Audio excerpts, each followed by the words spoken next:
जय हिंद, वंदे मातरम, जय सिया राम। दोस्तों जैसा कि आपको पता है कि ईरान और अमेरिका के बीच जो आधिकारिक रूप से बातचीत है वो शुरू हो चुकी है इस्लामाबाद में, पाकिस्तान में। दोनों देशों के डेलीगेशन पाकिस्तान पहुंच चुके हैं, जिसमें जो ईरानी डेलीगेशन है जिसको हेड कर रहे हैं उनके पार्लियामेंट के स्पीकर मोहम्मद बागिर गालिबाफ, और उनके साथ हैं विदेश मंत्री अब्बास अराक्ची, और जो उनके रक्षा सचिव हैं अली अकबर अहमदीन। तो और वहीं यूएस की बात करें तो उसको हेड कर रहे हैं यूएस के जो वाइस प्रेसिडेंट हैं जीडी वेंस, और ये लोग इस्लामाबाद पहुंच चुके हैं और बड़ी गर्मजोशी से इनका स्वागत भी हुआ है।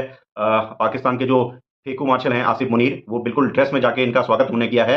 बड़ी ड्रेस डिप्लोमेसी दिखाई है उन्होंने, आर्मी का चोला पहनकर। और उसके बाद अब ये देखिए, जो ईरान है वो बड़े प्रभुत्व रूप से इस बातचीत को आगे बढ़ाने में काफ़ी अपनी पहल तो कर रहा है, लेकिन ये बातचीत होनी बहुत मुश्किल भी है।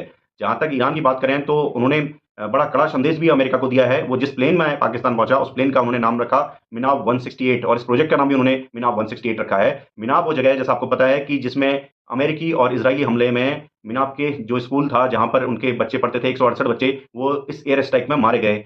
और उन्होंने जो प्लेन में है हर सीट पर भी उन बच्चों की तस्वीरें, उनके स्कूल बैग्स, उनके जो भी बिलोंगिंग्स हैं वो रखे, उन्हें श्रद्धांजलि दी। उन्होंने प्लेन का भी जो स्ट्रक्चर था वो इस तरह से रखा, और इसके जरिए उन्होंने अमेरिका को बड़ा ही सख्त संदेश भी दिया है। और जहां तक बात है इस वार्ता की होने की, ये थोड़ी बहुत मुश्किल भी लगती है, लेकिन हम आशा करेंगे कि ये बातचीत हो और युद्ध रुके। हालांकि अभी सीज फायर का दौर चल रहा है, लेकिन मैं इसलिए बता रहा हूँ ये बातचीत होनी क्यों मुश्किल है, क्योंकि ये दो देश इस तरह के दो देश हैं जहां पर अमेरिका है जो पूरे दुनिया में अपनी दादागिरी फैलाना चाह रहा है। वो कोई इंटरनेशनल लॉज को नहीं मानता है।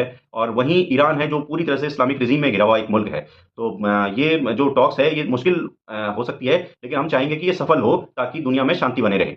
और दूसरी तरफ जो ये पाकिस्तान में ये टॉक्स हो रही है, तो कई हमारे देश में लेफ्ट लिबरल लोग जो बड़ी बातें कर रहे हैं कि पाकिस्तान देखो विश्व शांति की पहल कर रहा है, पाकिस्तान दुनिया में कहाँ खड़ा है, हम कहाँ खड़े हैं। मैं आपको बता देना देना चाहता हूं कि हिंदुस्तान हिंदुस्तान के साथ में खड़ा है। हिंदुस्तान को कोई जरूरत नहीं है किसी के फट्टे में टांग अड़ाने की, ये बात क्लियरली सबको पता होनी चाहिए।